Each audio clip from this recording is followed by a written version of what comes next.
You are now listening to PODCORN, Episode 8, for May 22nd, 2013.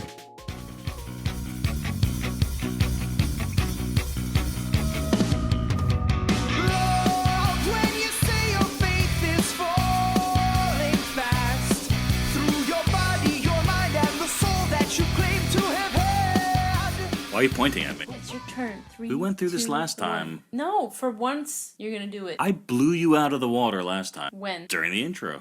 Yeah. Okay, I remember now. I remember. So, hey, welcome everybody. This is Amy Reeder, and it's also Brenna Montclair. Just changing Watch the inflection and making it Put us on different. the burner, and we'll pop into some. Put us in some foil. PODCORN. Shake it back and forth. Reduce to one every couple of seconds. Remove and enjoy. PODCORN. That's Brandon 2, Amy 0. So, how's it going, everybody? We're here. This is a mystery podcast. We don't really know what it's about. Amy said, I know what it's about. Start, and you'll find out. And I said, hey, I'm game. And know who's blowing it? So here's my Amy idea. Reeder, 3-time Eisner Award winner. Here's my idea. Like, one cool thing that people do on podcasts, right, is they talk about popular books. Well, I got something to say to you. I'm not really reading any popular books right now. I should be, but I'm not. You're reading Saga? Oh, yeah, I'm reading Saga, although I'm behind, like, 2 issues. Yeah. Well, because you missed one. Yeah, well, wouldn't that mean that I missed 2? Well, yeah, but you don't have it, so I understand where it's like, oh, I can't, Well, I mean, I bought a couple of the issues, but I guess I've been borrowing from you, and then I buy the trades. And I cleaned up my apartment and can't find anything now. Oh no, that'll happen when you clean up. Yeah. But I was thinking, I bet you read a lot of these titles that people are talking about, don't you? I love comics. What are you reading right now? Saga, What else? Madame Xanadu and Batwoman and Wait, no, whatever. Halloween Eve. No, what have you been reading? I read a lot of stuff. I read it all. I try to keep up. Well, so what's really cool these days Saga. besides Saga? I read a lot of things. You want to go through like a list? Yeah, I want to talk about them because maybe we'll see what you sell me on based on talking about it, and I'll go get it. And meanwhile, everybody else is going to be like, oh yeah, I know that. I'm reading that, and it's awesome. By go get it, you mean you'll take it from me and read it? No, I can buy it. Dial H for Hero. Oh yeah? That's a good one? It's the best of the New 52, with all due respect to all the other New 52 books that I'm enjoying, made by friends and fellow, Who's making it? China Mieville is writing it, and yay. he's not disappointed. He's not disappointed. Nope. And nor is he disappointing. Well, that's really cool that he's working on a book because I know that you were trying to get him published with Vertigo. Yeah, for a while. I'm biased. So I did get him. I got him to do a short story in Hellblazer 250. Oh, cool. And then I was the editor on Swamp Thing, his run of Swamp Thing, which Swamp Thing was going back into the DCU, and this was a Vertigo book that China was working on. Yeah. And oddly enough, China winds up downstairs in the DCU. At DC, Vertigo is on the 7th floor, and DCU is on the 6th floor. So sometimes it was referred to as downstairs and upstairs. Yeah. Yeah.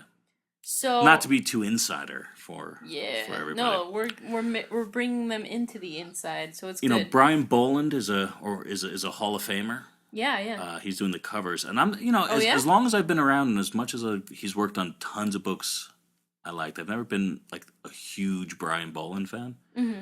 Or sometimes people call him how much English they know. That reminds me of this. I won't even name him, but there's this up and coming writer who kept referring to Mark Millar as Mark Millar.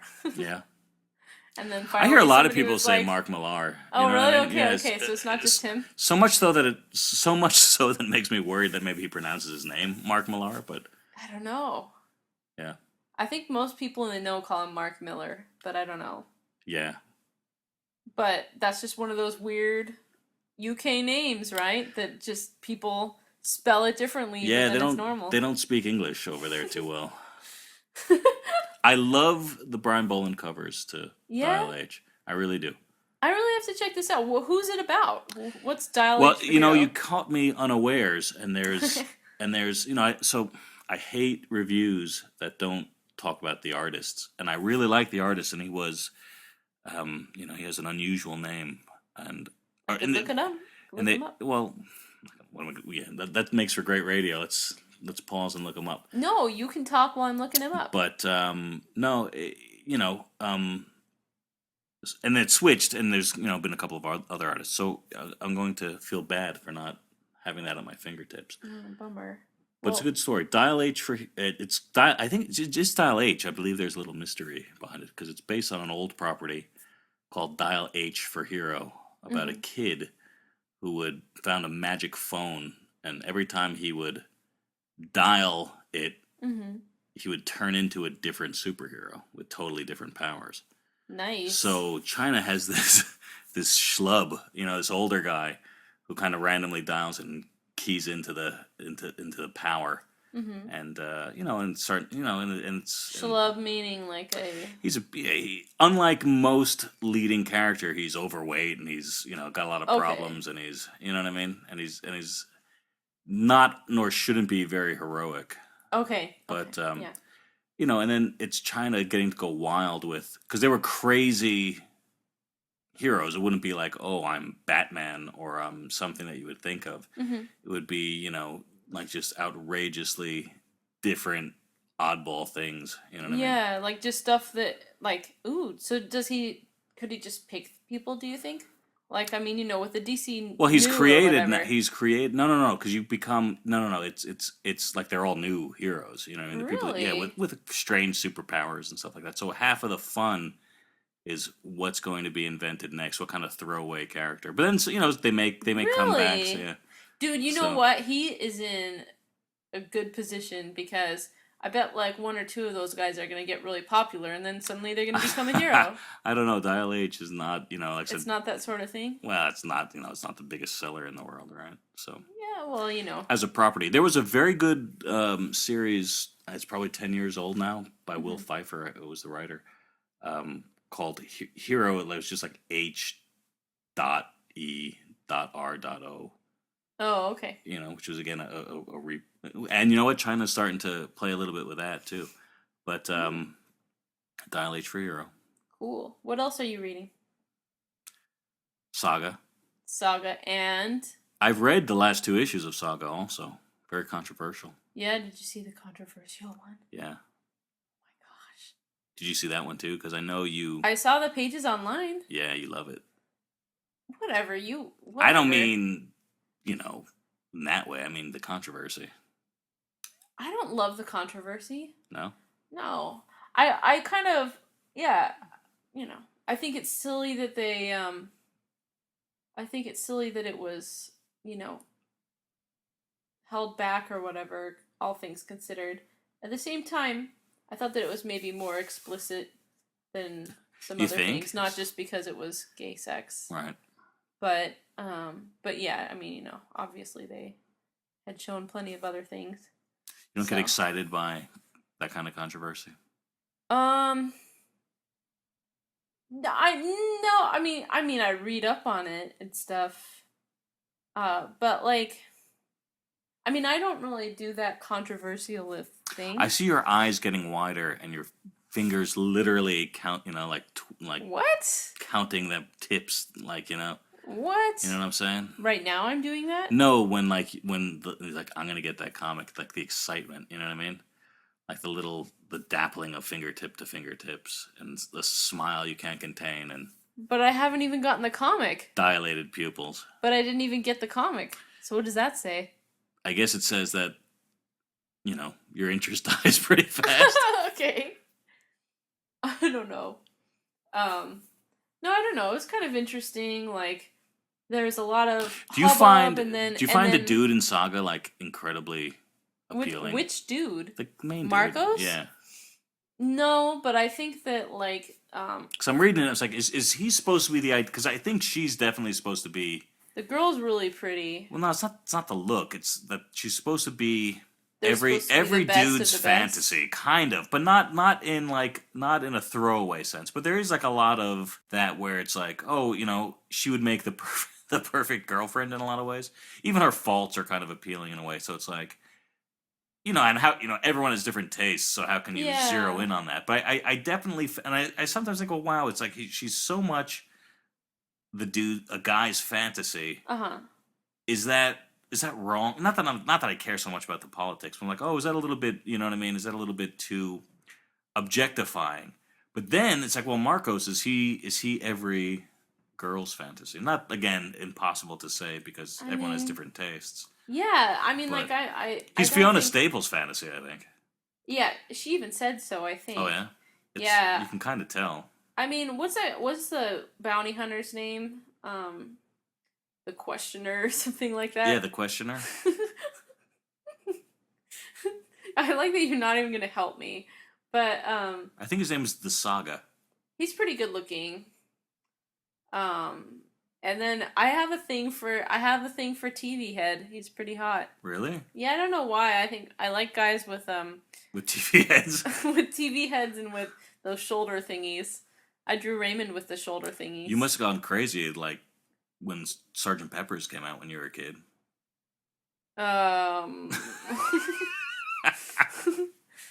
Sergeant Pepper's. Weren't the Beatles wearing all those like fancy Yeah, jackets? wasn't that shoulder like pads? really old? Yeah, it was a joke. Oh, okay. Just seemed like a really weird joke. But yeah, I don't know. So it surprises me that you think that she is like the quintessential hottie because I think she's pretty hot. But is real she gets too. angry a lot. Well, you I know, think- she's yeah, also right. like it's really kind of cool because you can't tell what race she is, so she's more unusual. She's not the cookie cutter like Playboy. Yeah, and I think that all kind of is intentional to make her appealing because she's real. You know what I mean? It's not like the fantasy like somehow is demure, subservient, and perfect. It's like, you know, not that there's a masochistic streak in men at all. Mm-hmm. It's just that she's the type of person that if she was, you know, somebody that you knew who worked in your office or your neighbor or something, that would be the one that you get obsessed over. Yeah. I feel like Brian K. Vaughan wrote him to be a guy that you can identify with, Marcos. I don't think as anybody can identify with, or that a woman can. that a dude can identify with. I don't like him. Kind of like I didn't like Raymond in Halloween Eve. But see, that's just you. A lot of guys. I'm jealous.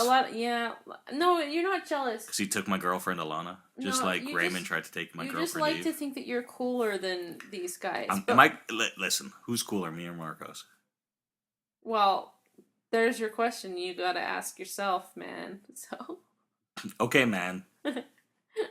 But like, I don't know. I think most guys, you know, they think that that's like it's nice to have an everyman. But it's a little, but maybe not all guys. But he's a bit extra sensitive, isn't he? He's a bit, you know. Yeah, he's extra sensitive, but he's also very clumsy. You know. Yeah, but you like that because there's a vulnerability then. I do, but you know, I'm not that into Marcos. No. I feel like you're into the Questioner. I'm not really into him either. I just think he's good looking. Really? Yeah. But not as good looking as TV Head. TV Head is my favorite. But maybe that's because, like, the first time you see him, he's having sex. So it's like, you know. Yeah. But. When you saw him having sex, did your eyes dilate wide and your fingertips pitter-patter against each other? What are you talking about? You know, like you bring your fingertips in front of your mouth. Why would I, like, Yeah, that's it. Although you did that, you just covered your teeth. No, the grin has to be wider than the fingertips. Now get rid of the double chin. No, come on. Okay. This is what you do when you get excited, not me. So, like, I think it's nice that they have him where he's, like, kind of a little more everyman and stuff, but... And I don't think that he really has any faults or anything, but... Yeah, I don't know that he's supposed to be the hottie that all girls want. I'm sure some girls like him. Because Fiona draws great men. Very accurate men. You know, it's funny because, like, most of the superhero men and stuff, their bodies are not typical. And she has, like, the bravery, like, to draw their proportions right. And they still really do look like men. They don't look like wimps or something. They just look like we see men usually. It's really nice. She's really good at it. Yeah. Speaking of which, I just saw this Fiona Staples cover that she did for Betty and Veronica, where they're mermaids. Oh my gosh! I know you're a big mermaid fan. Yes, I am. And who are some of your favorite mermaids? Let's bounce it back to you before I talk more about comics that you don't read. Yeah, we're gonna do a break right now, guys, from talking about comics to mermaids. No, I don't know. Mermaid comics. My favorite mermaid comics? Right. Other than Creepy that you did. Yeah, right? Creepy number. I mean... Where's your mermaid story? Because we never really talked about that. It's a Valentine's special. So it was February's issue of Creepy. It might have been 12 or 11 or... I don't know. 8-page mermaid story by Amy. But Amy's a big fan of mermaids. I really am, and I have like a mermaid story I might do one day. Right. So favorite comic book mermaid stories? I mean, the only one I can think of right now is Sea Princess Ajuri, which was one of the mangas, and she did a great job. It was by Erica Curry, and she was very good at it. Afua Richardson. Oh, Afua Richardson likes did to some draw cool them. fish ladies. Yeah, she's wasn't good in at the those. comics, but good design. Yeah, I thought so. She's good at that. She's great. Oh yeah, you guys should check her out. I think I linked to her on my Facebook if you are a Facebook follower. AFUA. Richardson.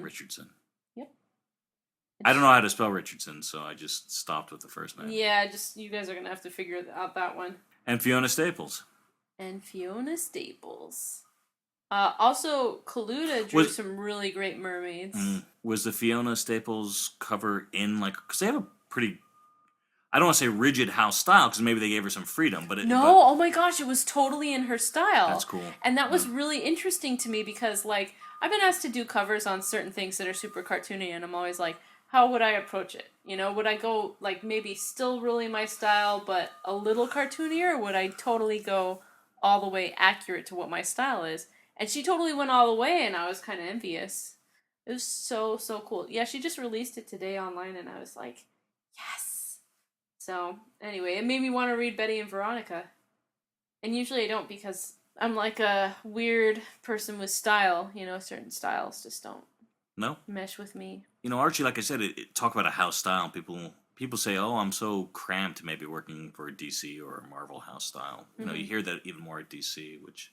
You still have such a diverse, you know, Cliff Chang is still working at DC, right? Yeah, so many different people are still working there.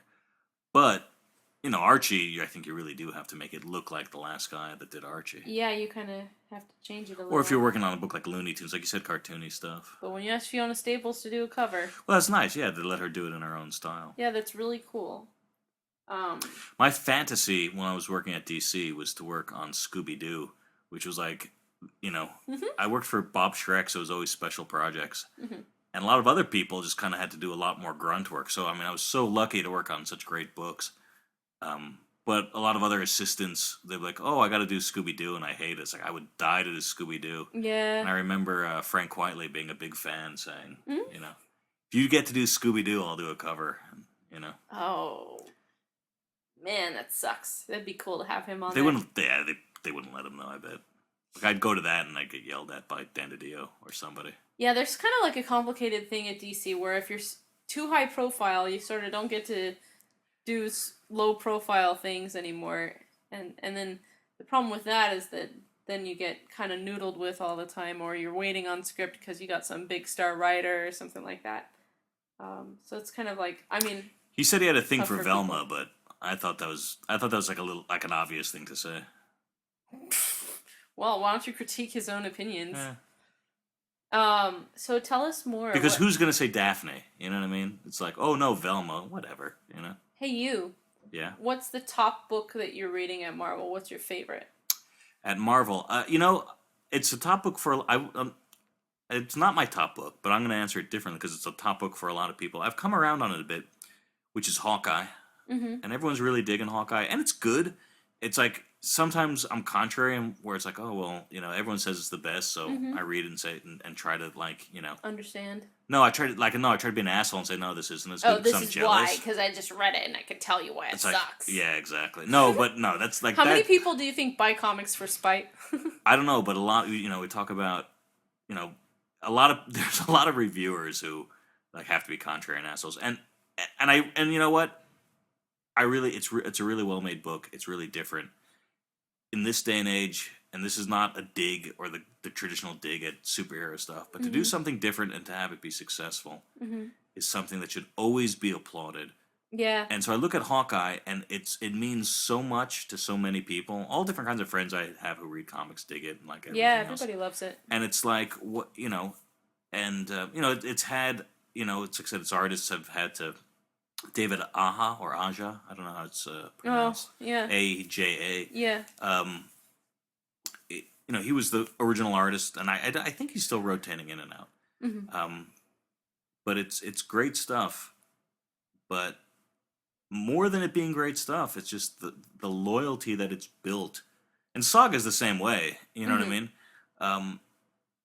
In and of itself is such a huge win for comics. That you got someone to care about. People say, "Oh, Hawkeye, he's a second or third tier character." I don't know if I buy that. I mean, he's never kind of been able to sustain his own book, but he was in the Avengers movie. You know what I mean? So I think the time was right to do a good kind of book. Mm-hmm. But rather than doing something that here's the guy ripped out of the Avengers movie and put into a comic, let's hope we can sell it. It's totally its own thing. Mm-hmm.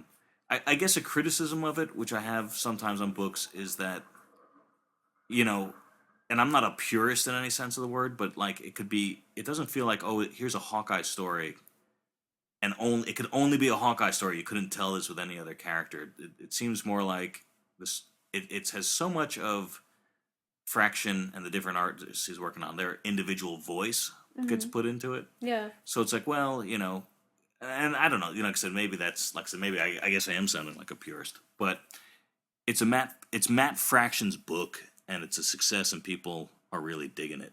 Yeah. A little bit more, it reminds me a bit of Daredevil, at least certainly with the kind of success and the support it's been having. Whereas Daredevil really is.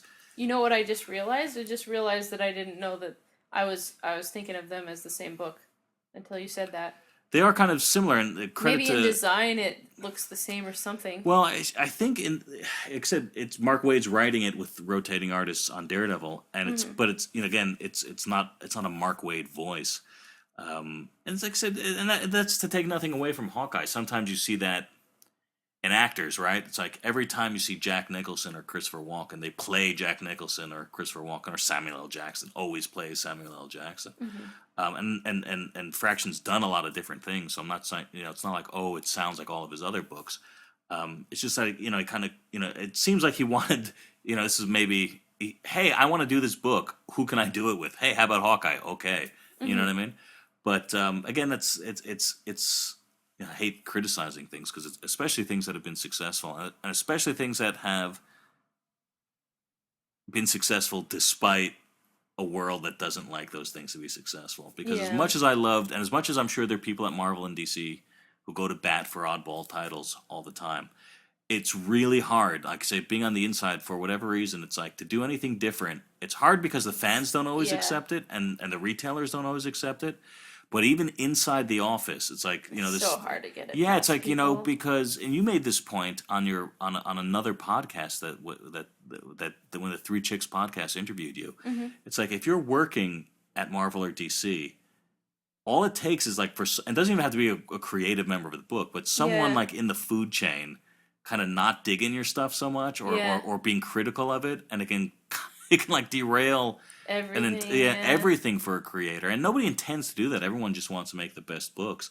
But it's like, oh, why doesn't this, 9 people could love it, and then the 10th person says, why don't you make this little change? And then that gets filtered into the book, and the book gets derailed and everything else. So that's just a reality of kind of publishing on a monthly schedule, and also with, properties that are owned by big companies. Mm-hmm. So it's an uphill battle to do those kinds of books, and when they're creatively successful, great. But when they're also commercially successful, you really, it's everyone involved deserves enormous amounts of credits and of credit. And if the business is going to turn around and get more people interested and be healthier, it's going to take the success of books like Hawkeye. Yeah. So it's going to need to include the success of books like Hawkeye. Well, cool. Maybe I should pick those two up then. Which two? Hawkeye and Dial H for Hero. Yeah, it's just Dial H. Oh, really? Is it for Hero? That's part of the mystery. Oh my gosh. Kinda. I'll have to check it out. Yeah, so why don't you guys, if you want to comment and stuff, tell us what you're reading and what we need to be reading. What are your top DC and top Marvel books? You're always catching up on the oldies, too. Yeah, classics. That's always what I'm doing. Amy came in late to the comics game. Yeah, so I have a plethora of things to look All at. right. So what's what classic have you been thumbing through recently that's worth talking about? You know what? I'm really bad at this game. I don't know. It was your game. I know, but I like doing it to other people because then they can actually do it. I'm not very good at it. It's called the I don't Sadist. know. My latest thing I read was The Now of Brown. So, and we just reviewed that. Right, last week. So, trying to think. I guess I wouldn't say that I've read classics just recently. I mean, I read a lot of Finding Nemo, Little Nemo a while back. That's a horrible mistake. Yeah, I know. It's late. Let's see here. Most recently, though, that's not a classic, I read some Molly Danger on Free Comic Book Day, and I thought it was really awesome. It's a classic of the future. It's a classic of the future. The superhero you've been waiting for. That's the tagline.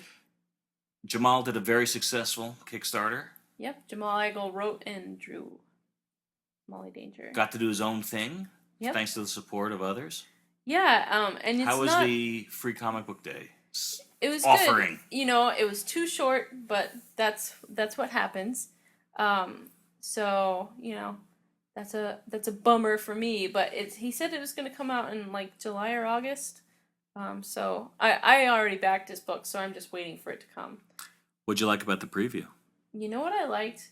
He was really smart. He did all the things like I know that you personally get very frustrated with writers that don't get to the point at the beginning of a comic book, especially at the beginning of an arc or whatever. Sure. It's just like a bunch of people talking and they don't even show the main character and stuff like that. Yeah, and not to derail you, I mean, part of that is it's not even the editor in me, it's the publisher, because it's like, you can, because that could be 10 pages of the first issue, or it could be the first 3 issues, by which time you're canceled in this market, you know what I mean? Yeah. So it's like, you know, you better get to the point because you don't have the luxury, but no, go on. He did exactly, I mean, it seems like by the 3rd page, she came out and it was like a big Molly explosion, the whole, like, cameo of her, and like, you know, there was all this action going on. It's just not people talking. It like went straight into action, and it was a really cool, you know, intro scene introducing the main nemesis that's going to be out throughout the story and stuff. And then amidst all of the like good storytelling that he did, like the good writing that he did, you know, and not making silly mistakes and staying on topic, was the part that really matters to me, which is like kind of like the emotional part to it. There is this part where she really wants to like make a difference, and this guy who's in, I guess, the police force or military or something, was trying to follow protocol, and there's like 2 men in a helicopter, and she's like hanging onto the helicopter trying to get them to drive her into the section where the evil person is destroying everything. And, like, one of them wants to follow orders, and the other guy, like, you can tell that he kind of wants to follow her, but he got in trouble recently for being too brave. But then Molly, like, she's at first, she's really tough through the whole thing and fighting people and stuff, but there's, like, this really quick moment where she just looks kind of like she just starts almost crying, or maybe she does, like, shed a tear or something like that, and then, and he nails it?